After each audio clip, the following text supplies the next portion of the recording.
Kisah Pelabuhan Bebas Sabang. Alasan Belanda membangun pelabuhan di Pulau W. Krisis, perjuangan bertahan dan kemunduran Pelabuhan Sabang. Sebelum Perang Dunia Kedua, Pelabuhan Sabang memiliki peran yang sangat penting dibandingkan dengan Singapura. Pada tahun 1896, Sabang dibuka sebagai pelabuhan bebas untuk perdagangan umum, menegaskan signifikansinya. Pada tahun 1920-an, kapal motor semakin banyak muncul dalam pelayaran. Sabang berhasil mengambil manfaat dari ini dengan menawarkan perdagangan minyak. Pergeseran ini memiliki dampak yang signifikan bagi Sabang, karena pada tahun 1930-an, minyak mulai menggantikan batu bara dari pasar. Pada tahun 1932, Dewan Sabang Maatchapich membuat kesepakatan dengan KPM untuk mengirim lebih banyak kargo melalui Sabang, tetapi Sabang masih kesulitan bersaing di pasar minyak. Minyak ditawarkan dengan harga rendah di terusan Suez dan di Amsterdam oleh minyak Rusia dan Rumania. Di Hindia Belanda sendiri, harga minyak di Sabang lebih mahal Rp1 dibandingkan dengan di Priok atau Surabaya. Meskipun mengalami kesulitan, Sabang terus mengeksplorasi pasar baru.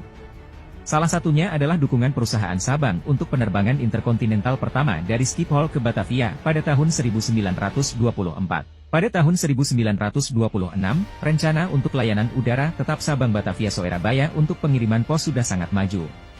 Sabang dilewati oleh Belawan ketika layanan udara Batavia-Singapura-Medan dimulai pada 1 Januari 1928.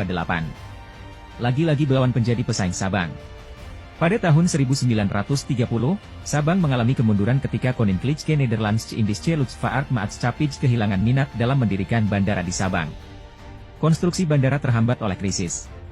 Pada tahun 1937, bandara tetap dibangun dan sebagian besar telah selesai, tetapi terlalu kecil untuk pesawat Knilm. Pada tahun 1939, upaya dilakukan untuk memperpanjang landasan dengan menyewa alat berat Amerika.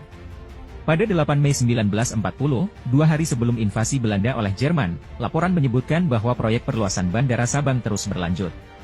Selama Perang Dunia Kedua, 1939 hingga 1945, ketika Jepang menaklukkan Hindia Belanda pada tahun 1940, termasuk Sabang, staf pelabuhan ditahan di kamp Sumatera atau dijadikan tawanan perang di Thailand. Sabang mengalami serangan bom berat oleh pasukan sekutu pada bulan Juni 1945.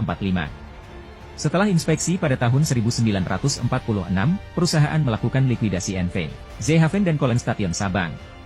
Proses likuidasi selesai pada tahun 1959, dan pelabuhan tersebut dijual kepada pemerintah Indonesia dengan harga Rp1.506.000 gulden, menandai akhir dari lebih dari 60 tahun perjalanan pelabuhan tersebut.